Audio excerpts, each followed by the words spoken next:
Selamat pagi dan salam sejahtera. Anda bersama saya, Javinia Jimlajim dalam Berita Pagi Sabah edisi Khamis 24 Disember 2020. Mesyuarat kedua penggal pertama Sidang Dewan Undangan Negeri DUN Sabah ke-16 yang berakhir semalam menyaksikan dua rang undang-undang diluluskan sebulat suara semua ahli Dewan. Rang Undang-Undang RUU Perbekalan 2021-2020 dan RUU Langkah-Langkah Sementara bagi mengurangkan kesan coronavirus 2019 COVID-19 2020 diluluskan dalam persidangan DUN kali ini selepas bacaan pertama, kedua dan ketiga. RUU Perbekalan 2021-2020 yang berkuat kuasa 1 Januari 2021 diluluskan selepas mendapat sokongan 11 suara daripada semua ahli Dewan Undangan Negeri ADUN. Speaker Datuk Haji Kazim M. Yahya mengumumkan keputusan kelulusan enakmen perbekalan 2021 itu selepas dibentangkan untuk bacaan kali ketiga oleh Ketua Menteri yang juga Menteri Kewangan Datuk Seri Panglima Haji Haji Noor. RUU berkenaan yang dibentangkan pada 18 Disember lepas dibahaskan selama 2 hari oleh 46 ahli Dewan. Belanjawan pertama di bawah pimpinan Gabungan Rakyat Sabah GRS itu melibatkan anggaran perbelanjaan 4.303 bilion ringgit yang merupakan belanjawan lebihan sebanyak 178.70 juta ringgit berbanding anggaran hasil 4.481 bilion ringgit. Sementara itu, RUU Langkah-Langkah Sementara bagi mengurangkan kesan coronavirus 2019 COVID-19 2020 yang dibentangkan Menteri Kerajaan Tempatan dan Perumahan Datuk Seri Panglima Masidi Manjun turut diluluskan selepas bacaan pertama, kedua dan ketiga.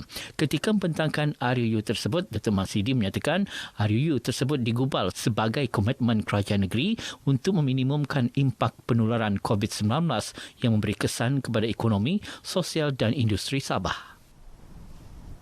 Dua rang undang-undang yang diluluskan dalam persidangan Dewan Undangan Negeri semalam mendapat reaksi positif pemimpin negeri. Masing-masing menyifatkan kedua-dua rang undang-undang tersebut amat penting dalam memastikan kesejahteraan rakyat terpelihara. Dan sekiranya ekonomi negeri Sabah ini bertambah baik, sudah tentu bajet akan datang akan dipertingkatkan lagi. Dan saya yakin bajet yang baik yang boleh mencukupi inspirasi rakyat dan juga membantu membangun masyarakat. Kita akan terus memantapkan ekonomi kita, termasuk apa yang disebutkan dalam tema, iaitu mensejahterakan rakyat dan memperkasa kemampanan ekonomi negeri Sabah. Dan mudah-mudahan dia akan dapat dilaksana dan dinikmati oleh rakyat keseluruhannya. Selaku wakil rakyat Kedamaian, saya mengharapkan belanjawan negeri Sabah pada tahun 2021 ini memberi manfaat kepada rakyat di kawasan Kedamaian yang saya wakili. Dan seterusnya, saya juga menunggu dan ingin melihat perancangan Sabah Maju Jaya. Persidangan kali ini juga menyaksikan bekas Pembantu Menteri Pembangunan Infrastruktur Negeri Sabah, Datuk Bobby Swan dilantik sebagai Ahli Dewan Negara menggantikan Datuk Abdul Ghani Muhammad Yassin. Datuk Bobby Swan berkata pelantikan tersebut merupakan satu tanggungjawab besar dalam memastikan suara rakyat Sabah didengari di Dewan Rakyat. Satu landasan bagi saya untuk menjalankan tanggungjawab sebagai senator dan menggunakan pengalaman saya sebagai ADUN 4 panggal dalam Dewan Undangan Negeri, dan saya fikir pengalaman yang baik ini akan saya bawa.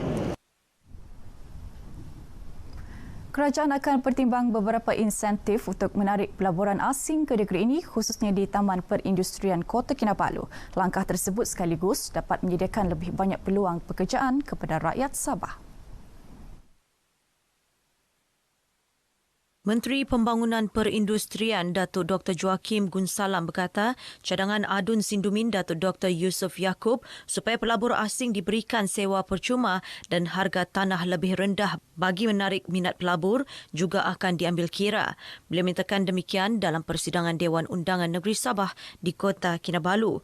Beliau turut menyifatkan cadangan menjual tanah kepada pelabur asing sebagai cadangan baik dengan mengambil kira klausa tertentu sebagai syarat pemilikan tanah tanah kepada pelabur asing di Sabah. Mengulas lanjut masalah tempoh masa yang melibatkan pelabur asing di Sabah, Datuk Joakim berkata perkara itu berlaku disebabkan penglibatan pihak ketiga dalam urusan pelaburan di Sabah dan menjadi antara penyebab kelewatan proses itu. Ini berikutan kecenderungan pihak pelabur melantik pihak ketiga dan bukannya berurusan secara langsung dengan pihak kerajaan. Kerajaan akan menimbang untuk mewujudkan agensi berkaitan industri komersial berasaskan pertanian dan sumber alam yang berpotensi dibangunkan di negeri ini. Agensi khas itu akan bertanggungjawab dalam memastikan pembangunan industri pertanian dan makanan di Sabah berdaya maju dan mampu menembusi pasaran antarabangsa. Dalam persidangan Dewan Undangan Negeri Sabah, Menteri Pertanian dan Industri Makanan, Datuk Dr. Jeffrey Kitingan memberitahu agensi untuk industri kopi akan menjadi perintis bagi tujuan itu sebelum diperluas kepada industri komersial lain seperti sarang burung walit dan nanas. Datuk Jeffrey menjawab soalan tambahan adun dilantik, Datuk Raimi Unggi berhubung keperluan kerajaan negeri mewujudkan agensi seperti Lembaga Koko Malaysia bagi membangunkan potensi hasil pertanian secara komersial. Menjawab soalan tambahan adun kedamaian, Datuk Iwan Benedict mengenai isu pengusaha tanaman lada hitam di Sabah yang perlu dibantu, Datuk Jeffrey berkata kerajaan akan melihat apa jua bentuk bantuan yang diperlukan bagi menjayakan bidang pertanian yang diusahakan rakyat. Katanya bantuan turut meliputi semua pengusaha pertanian bagi membantu mereka menjana pendapatan hasil yang lumayan.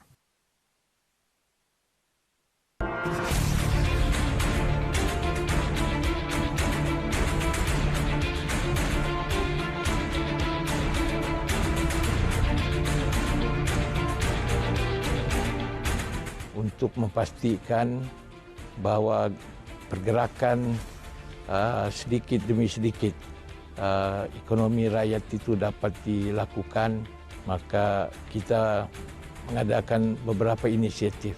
Peniaga-peniaga kecil dikecualikan daripada membayar sewa primis-primis pihak berkuasa tempatan, dan mereka yang terkesan seperti yang tinggal di PPR, kita kecualikan mereka daripada membayar sekarang ini sehingga bulan Disember yang akan datang ini. Kita kecualikan mereka daripada membayar sewa rumah di mana mereka tinggal.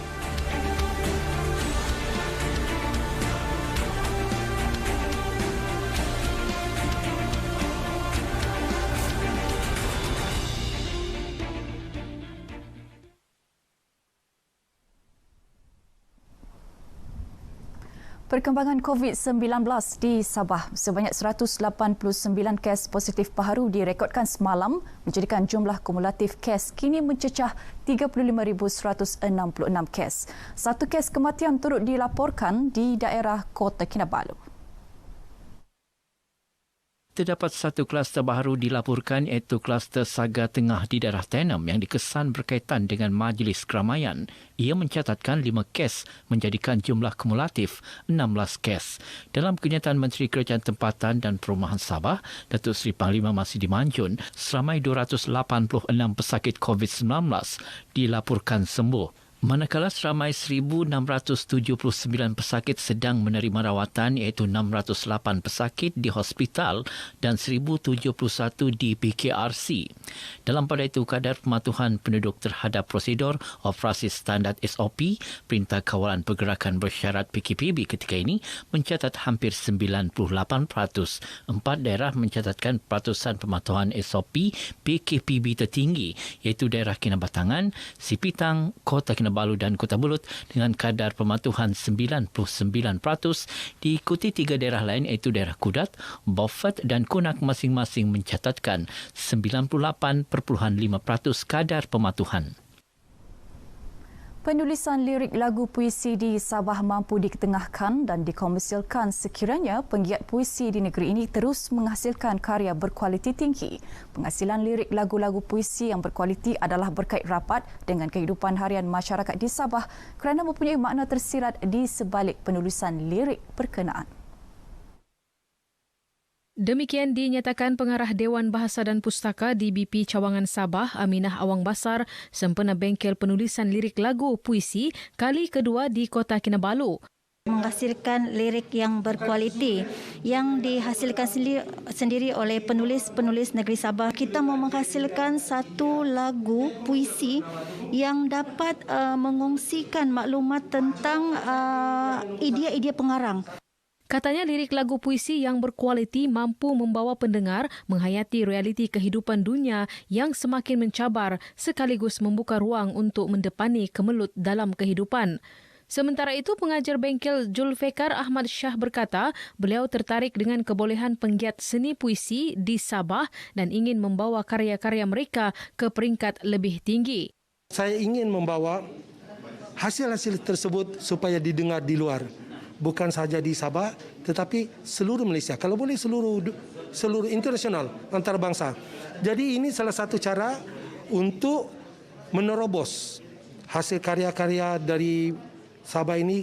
Bagi peserta bengkel perkongsian ilmu dengan tenaga pengajar dan DBP, Cawangan Sabah memberi keyakinan tinggi untuk terus menghasilkan lirik lagu-lagu puisi sekaligus membuka ruang untuk melangkah dalam industri muzik tanah air. Membuka satu lagi persepsi saya terhadap puisi, dia agak berbeza dengan penulisan lirik. Jadi selepas ini saya akan mendorong saya untuk mencari ilmu pengetahuan lagi. Bagi saya satu inspirasi untuk saya memperkasakan diri lagi lah untuk menulis lirik lagu. Kebiasaan saya menulis puisi seperti yang dinyatakan beliau tadi, ada perbezaannya. Setelah melihat melodi sudah diperdengarkan, kemudian seni kata panduan itu pun sudah ada, rasanya keyakinan itu makin bertambah. Seramai 15 orang penggiat seni puisi di Sabah menghadiri bengkel berkenaan. Baik, sekian berita pagi Sabah dan saudara, berikan kebiasaan baru pandemik COVID-19 belum berakhir. Saya Javinia Jim Bajim, salam hormat dan kita jumpa lagi.